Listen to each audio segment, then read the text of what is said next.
With this video, I'm going to show how to buy a stock with the Thinkorswim app for my iPad. I'm on the dashboard. There's a menu in the bottom. I'm on the dashboard.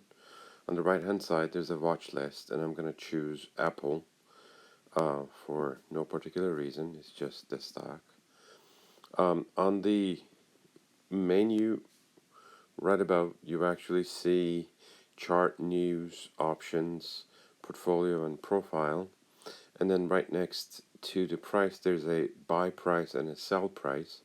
And like I said, this video is to show you how to buy a stock. So I'm going to tap on the buy.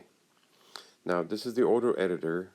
Notice I have on the left hand side, right underneath where it says Apple, there's 100 shares already filled out, and then it's green buy, and we're entering a limit order, which means at a specific order we're going to wait for this order to be filled.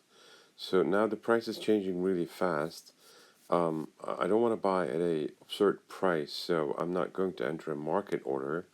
I'm actually going to order a limit order. So, and what I want to do is I want to type in, say, $241,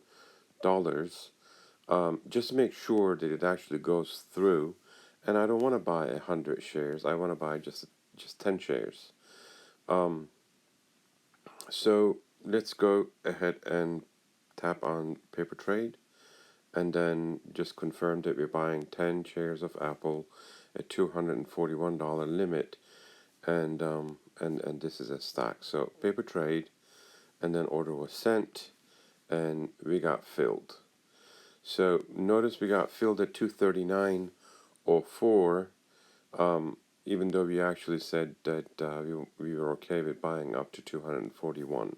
So with the limit order, the pricing can actually be better than your price that you've entered.